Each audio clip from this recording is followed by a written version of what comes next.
우리 구역 강사님들, 구역장님들과 우리 모든 성도님들께 하나님의 은혜가 함께 하시기를 축복합니다. 참 더우시지요. 그래도 우리가 이제 영상을 통해서 하나님의 뜻을 배워가도록 하겠습니다. 오늘은 28번째 영상이 되는데 제목은 하나님께 영광을, 그런 제목으로 이제 은혜를 받겠습니다. 시편 29편 1절과 2절 말씀해 보니까 우리에게 이렇게 말씀을 합니다.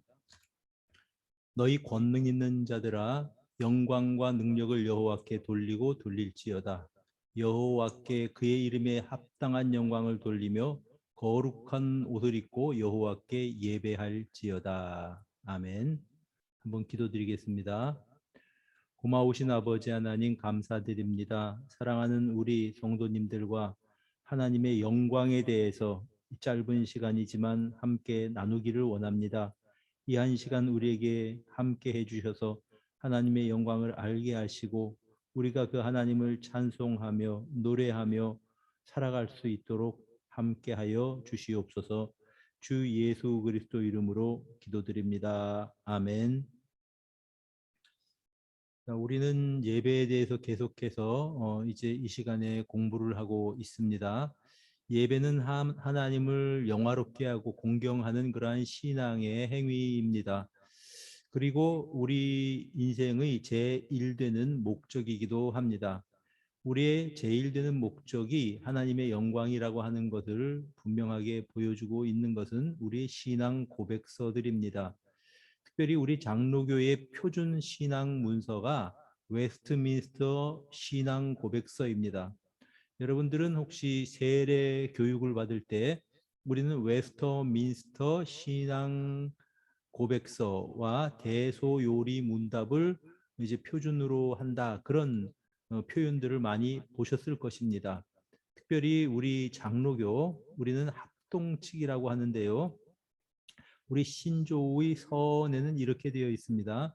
웨스트민스터 신도 개요소와 성경 대소요리 문답은 성경을 밝히 해석한 것으로 인정한다고 하였습니다.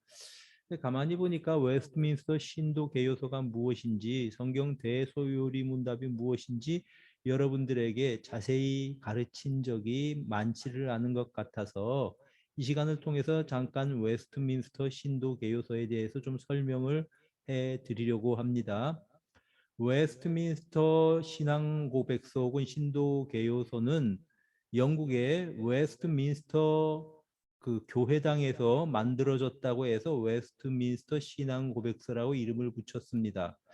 영국과 스코틀랜드 그리고 아일랜드의 교회의 일치된 신앙 고백서를, 특별히 개신교적인 신앙 고백서를 만들기 위해서 영국의 상하 양원 의원들 15명, 그러니까 정치가들도 참석을 한 거죠.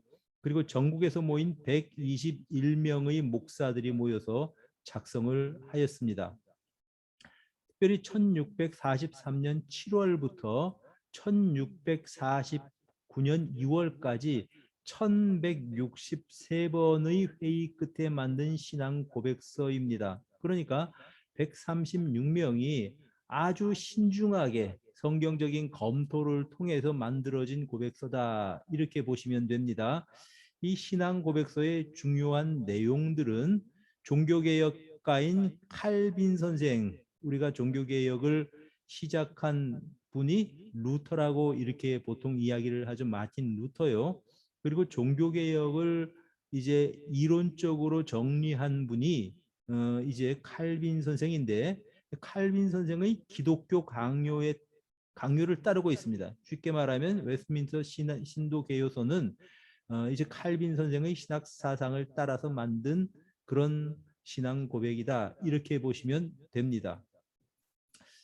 그리고 이제 그래서 만든 신앙 고백서가 33장으로 되어 있습니다. 이것을 신앙 고백서라고도 하고 우리 헌법에는 신도 개요서라고 부르기도 합니다. 이것은 무슨 뜻인가 하니까 신자가 받들어 신봉하는 고백이라고 하는 뜻이 신도 개요서라고 하는 뜻입니다.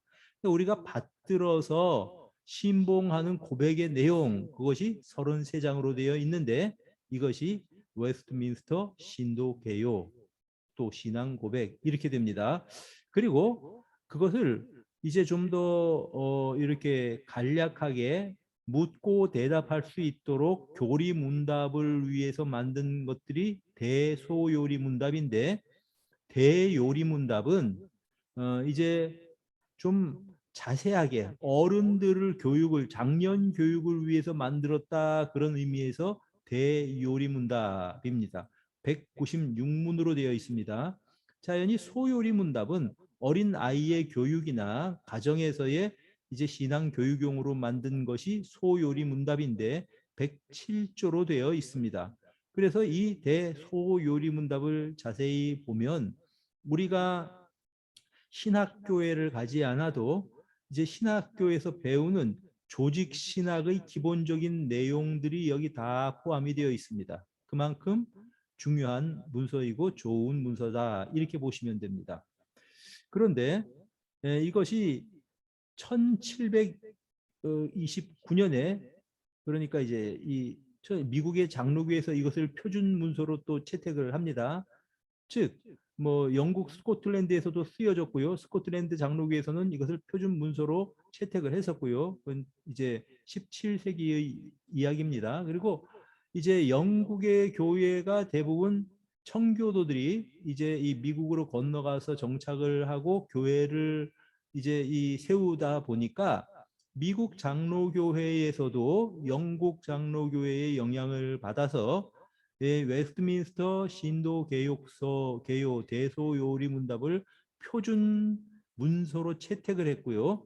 한국 교회는 미국 교회 선교사님들을 통해서 교회가 세워졌기 때문에 이제 우리 한국 교회에서도 웨스트민스터 신도 개요서 및 대소요리 문답을 우리의 표준 문서로 사용하고 있는 것입니다.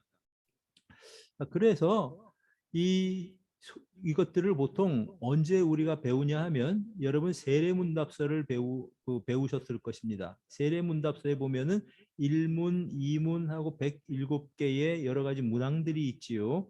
이것이 웨스트민스터 이제 이 소요리 문답입니다. 대요리 문답은 이제 좀 더 자세한 그런 요리 문답이다 이렇게 보시면 될 겁니다. 자, 좀 지루했을 것 같은데 웨스트민스터 신앙 고백서에 대요리 문답과 소요리 문답의 일문이 거의 일치합니다.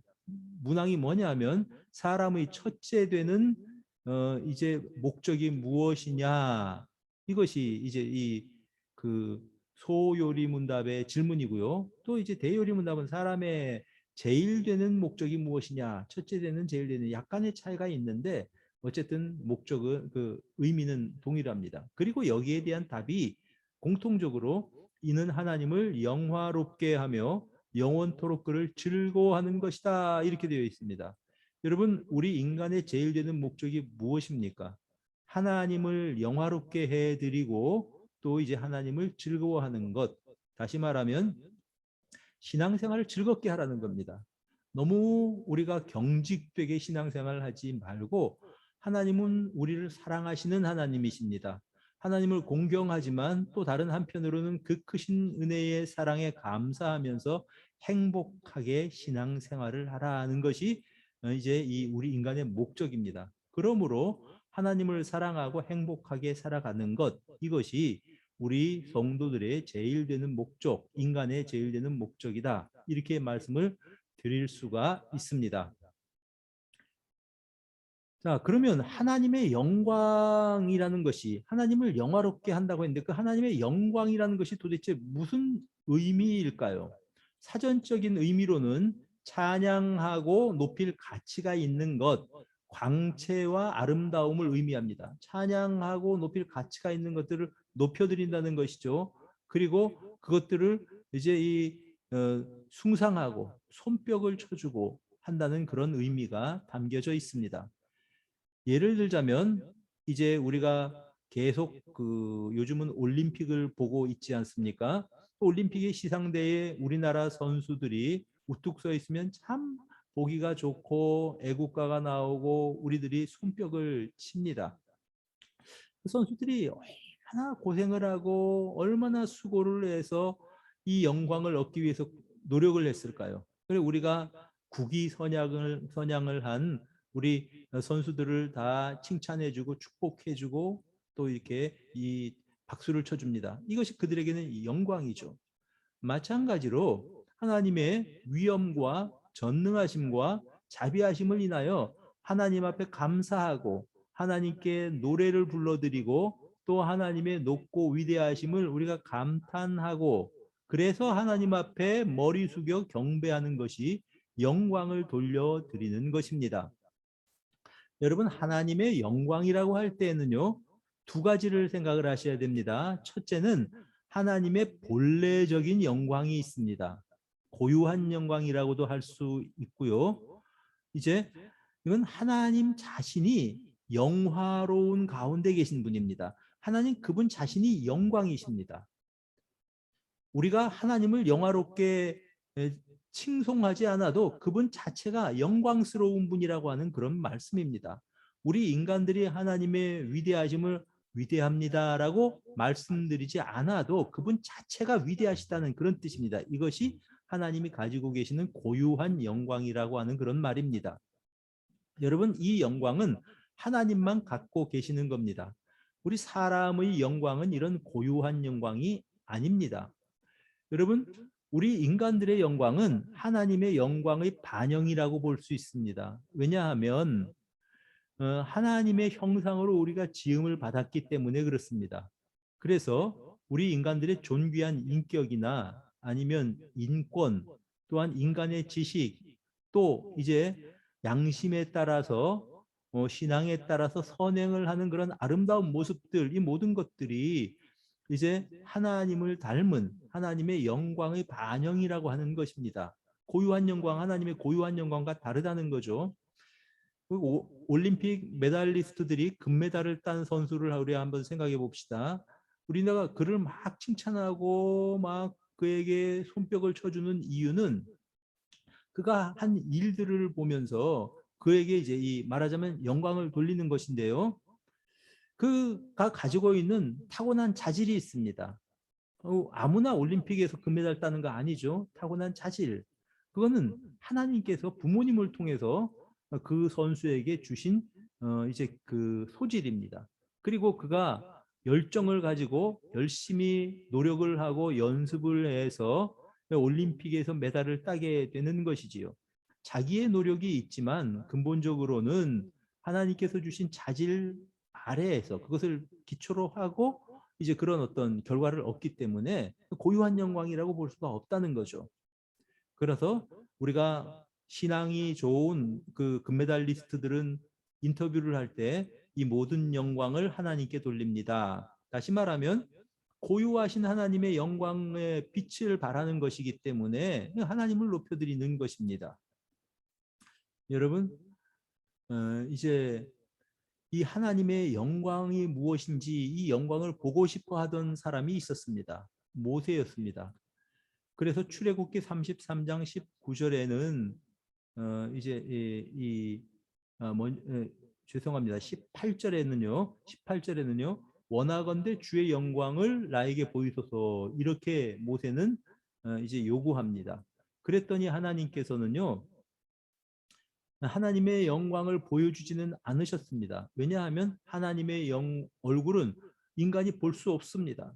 하나님의 영광을 보면 얼굴을 보면 사람은 살 수가 없는 것입니다. 그래서 출애굽기 33장 19절에 보니까 여호와께서 이르시되 내가 나의 모든 선한 것을 내 앞으로 지나가게 하고 여호와의 이름을 내 앞에 선포하리라. 나는 은혜 베풀 자에게 은혜를 베풀고 긍휼히 여길 자에게 긍휼을 베푸느니라 이렇게 말씀을 하십니다. 하나님의 이름을 선포한다. 이것은 하나님의 영광과 동의어입니다. 자, 이렇게 우리가 하나님의 영광을 온전히 볼 수 없지만 그러나 이 하나님의 영광을 또 이제 이 우리들이 그 간접적으로 이렇게 이제 이 경험할 수가 있는 길을 열어 주셨습니다. 그것이 뭐냐 하면 예수 그리스도를 통해서입니다. 예수 그리스도를 통해서 하나님의 영광이 우리에게 나타났습니다. 요한복음 1장 14절에 보니까 말씀이 육신이 되어서 우리 가운데 거하심에 우리가 그 영광을 보니 아버지의 독생자의 영광이다. 예수님의 영광은 아버지의 독생자의 영광, 하나님의 아들의 영광이다. 이런 뜻입니다. 예수님은 하나님 아들의 영광으로 이 세상에 오신 분이십니다. 시공을 초월하신 하나님께서 시공 안으로 인간의 몸을 입고 들어오신 분이 예수 그리스도이십니다. 우리는 그 영광을 보는 것입니다. 우리는 그 영광의 실체를 다 볼 수는 없지만 예수님을 통해서 이 영광을 우리는 간접적으로 보게 되는 것입니다. 그리고 한 가지 더, 성령을 통해서 우리는 그분의 영광을 보게 됩니다. 고린도후서 4장 6절 말씀에는 어두운 데에서 빛이라 말씀하셨던 그 하나님께서 예수 그리스도의 얼굴에 있는 하나님의 영광을 아는 빛을 우리에게 주셨느니라, 비추셨느니라, 이렇게 말씀을 합니다. 즉 하나님의 창조의 그 하나님께서 예수님의 얼굴에 있는 하나님의 영광을 아는 빛, 그 빛을 마음에 비추셨다. 이것이 바로 성령의 역사하심입니다. 그래서 우리는 예수님을 통해서, 성령님을 통해서 이제 하나님의 영광을 이제 조금 맛보게 되는 셈입니다. 자, 이것이 하나님의 고유한 영광에 대한 이야기이고요. 하나님의 영광 중에서 또 한 종류의 영광은 피조물들이 드리는 영광이 있습니다. 우리가 하나님께 영광을 돌린다고 할 때에는 바로 이런 영광을 말합니다. 자, 이제 예배 가운데 우리는 하나님의 이름을 선포하고 함께 찬양하게 됩니다. 이것이 하나님의 영광을 드러내는 것이죠. 디도서 2장 9절과 10절은 이렇게 말씀합니다. 종들은 자기 상전들에게 범사에 순종하여 기쁘게 하고 거슬러 말하지 말며 훔치지 말고 오히려 모든 참된 신실성을 나타내게 하라. 이는 범사에 우리 구주 하나님의 교훈을 빛나게 하려 함이라. 자, 여러분, 종들에게 말씀을 합니다. 그들은 범사에 위에 상전들을 기쁘게 하라고 그렇게 말합니다. 또 이제 신실하게, 진실하게, 훔치지 말고 어영부영하지 말고 성실하게 상전들을 섬기라고 말합니다. 왜냐하면 이것을 통해서 우리 구주 하나님의 교훈을 빛나게 하기 때문에 그렇습니다. 여러분, 종이라고 할지라도 성실함과 진실함을 통해서 하나님의 교훈을 빛나게 할 수 있다라는 것입니다. 예배를 통해서 하나님께 영광을 돌리는 것뿐만 아니라 우리의 삶을 통해서도 그렇게 하나님께 영광이 된다는 거죠. 마태복음 5장 14절과 15절, 너희는 세상의 빛이라. 산 위에 있는 동네가 숨기지 못할 것이요 사람이 등불을 켜서 이제 말 아래에 두지 않고 등경 위에 두나니 이러므로 집안 모든 사람에게 비치느니라. 이같이 너희 빛이 사람 앞에 비치게 하여 그들로 너희 착한 행실을 보고 하나님 아버지께 영광을 돌리게 하라. 그렇게 말씀을 하고 있는 것입니다. 여러분, 인간들이 예배와 모든 삶을 통해서 하나님께 영광을 돌립니다. 그러나 인간들만이 아닙니다. 자연 만물도 하나님께 영광을 돌려드립니다. 시편 19편 1절에 하늘이 하나님의 영광을 선포하고 궁창이 그의 손으로 하신 일을 나타내는도다 말씀을 하십니다. 하늘도 궁창도 그리고 해도 별도 바람도 모든 피조물들이 하나님의 영광을 드러내고 나타낸다라는 것입니다. 더 나아가서 성경에서는 모든 인류가 하나님을 찬양하라고 촉구합니다. 시편 66편 1절 2절에 온 땅이 하나님께 즐거운 소리를 낼지어다 이렇게 말씀을 합니다. 모든 사람들에게 하나님을 찬양하라고 말씀하고 있습니다. 바로 이렇게 우리가 하나님 앞에 영광을 올려드리는 것이 피조물이 하나님께 돌려드리는 그러한 영광인 것입니다. 자, 이렇게 우리가 하나님을 영화롭게 하는 것, 그것이 예배다. 그리고 그것이 인간의 목적이라고 말씀을 드렸는데요. 왜 사람들이 하나님께 영광을 돌려야 할까요? 그 이유가 몇 가지 있습니다. 첫 번째, 그분이 우리의 창조주이시기 때문에 그렇습니다. 창조주 하나님께 피조물이 영광을 돌리는 것입니다. 그래서 시편 100편 1절, 2절, 3절에는 온 땅이여 여호와께 즐거운 찬송을 부를지어다. 기쁨으로 여호와를 섬기며 노래하면서 그 앞에 나아갈지어다. 여호와가 우리 하나님이신 줄을 너희는 알지어다. 예, 그는 우리를 지으시니요 우리는 그의 것이니 그의 백성이요 그의 기르시는 양이로다. 여러분, 하나님께 즐거운 찬송을 부르고 기쁨으로 그분의 앞에 나가야 될 이유가 무엇입니까? 그분이 우리를 지으셨기 때문에라고 시편에서는 말씀하는 것입니다.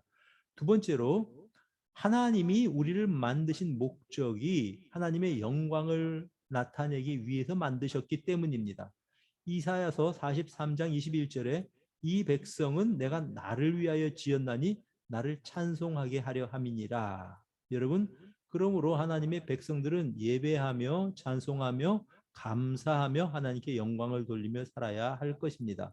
그런데 심지어 불신자들이나 악인들까지를 통해서도 하나님은 영광을 받으신다고 말씀하십니다. 출애굽기 14장 17절에요. 내가 애굽 사람들의 마음을 완악하게 할 것인즉 그들이 그 뒤를 따라 들어갈 것이라.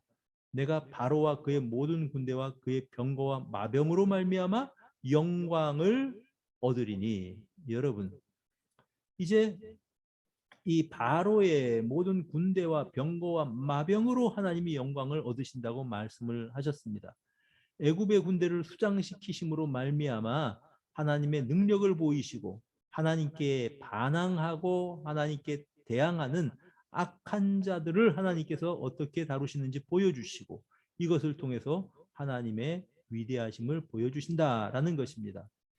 로마서 1장에는 하나님께서는 그분을 거부하고 우상을 섬기고 악을 행하는 자들을 버려두신다고 증거합니다. 왜 그렇게 하십니까?